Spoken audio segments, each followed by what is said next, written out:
সকাল থেকে উঠে কি করি তাই থাকছে আজকের ভিডিওতে। আর খুব কম সময় কিভাবে মজাদার ডিম পরোটা বানাবেন সেটাও দেখতে পারবেন। হ্যালো ফ্রেন্ডস, আসসালামু আলাইকুম, কেমন আছেন সবাই? তো আশা করি সবাই ভালো আছেন। আর আমিও সকালবেলা ঘুম থেকে উঠে একটু ব্যালকনিতে চলে গেলাম ব্রাশটা নিয়ে। ঘুম থেকে ওঠার পর একটু প্রকৃতি দেখতে বেশ ভালোই লাগে।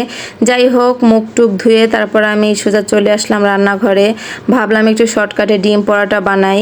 তো ফার্স্টে আমি একটি ডো বানিয়ে নেব। আশা করি যারা মোটামুটি রান্না পারেন এটা খুবই সহজ, মানে আটার ভিতরে লবণ আর গরম পানি দিয়ে পারফেক্ট একটা ডো বানিয়ে নিলেই হয়ে যাবে। তো ওটা আমি মিশিয়ে একটু রেস্টে রেখে দিয়েছি ঠান্ডা হওয়ার জন্য।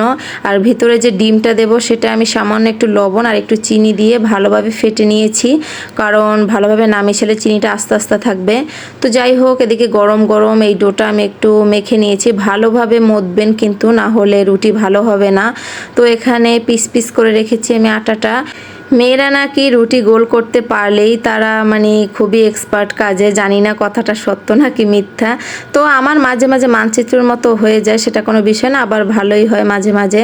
যাই হোক, এখানে আমি রুটিগুলো বেলে নিয়েছি। আর এরকম মানে দুই থেকে 3 সেকেন্ড করে একটু ছেঁকা দিয়ে নেবেন, তাহলে রুটিটা মানে একটু শক্ত হবে আর ওটার ভিতরে ডিমটা দিতে খুব সুবিধা হবে। এবং কি এখানে আমি একটু ঘি দিয়ে একটি রুটি দিয়ে তার ভিতরে একটু ডিম দিয়ে উপরে আবার একটা রুটি দিয়ে দিয়েছি, কারণ এটা যদি একটু সেকা দিয়ে না নেন তাহলে রুটিটা বসাতে খুব প্রবলেম হবে। আবার কেউ সেকা না দিয়েও বানাতে পারেন। তো এখানে আমি মোটামুটি 5 মিনিটের মতো লো হিটে রেখে রুটিটা উল্টে দিয়েছি। আবার অপর পাশটা একটু ঘি দিয়ে ভেজে একেবারে আমার ঝটপট নাস্তা রেডি হয়ে গিয়েছে, সাথে একটু চা করলেই এনাফ। তো এই যে দেখুন ফাইনাল লুক। যেহেতু আমি সবগুলো ভেজেছি তাই একটু চুপসে গেছে, না হলে আরও মসমসা থাকতো। যাই হোক, আপনারা সাথে সাথে বানিয়ে খেয়ে ফেলবেন, দেখবেন অনেক মজা। আর ঠান্ডা হলেও বেশ মজা, প্রবলেম নেই, কারণ আমি হটপটই রেখেছি। তো যাই হোক, নাস্তা করার পর এদিকে আমার ছেলের চুলগুলো ফেলে দেওয়া হচ্ছে, কারণ এত পরিমাণে গরম আর মানে একদম ঘামাচি উঠে গেছে। আর ও তো মানে মেশিনের কাছে বসবেই না, তো ওর দাদুর কোলে বসে তারপর চুলটা ফেলে দিয়েছে।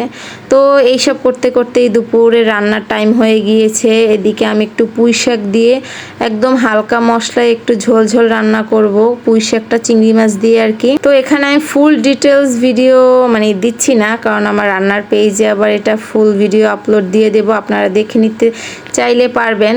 তো যাই হোক, শাকটা মানে ওই সাইডে আমি বসাইয়া এদিকে আবার একটু মাছ ভেজে নিলাম।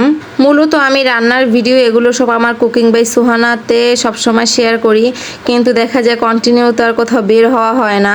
বাট চাচ্ছি কন্টিনিউ ভিডিও দেব, তো এই কারণে মোটামুটি সারাদিনের কাজকর্মগুলো আপনাদের সাথে শেয়ার করব চিন্তা ভাবনা করতেছি। তো ভিডিওটি যদি ভালো লাগে অবশ্যই লাইক কমেন্ট দিয়ে পাশে থাকবেন। ধন্যবাদ।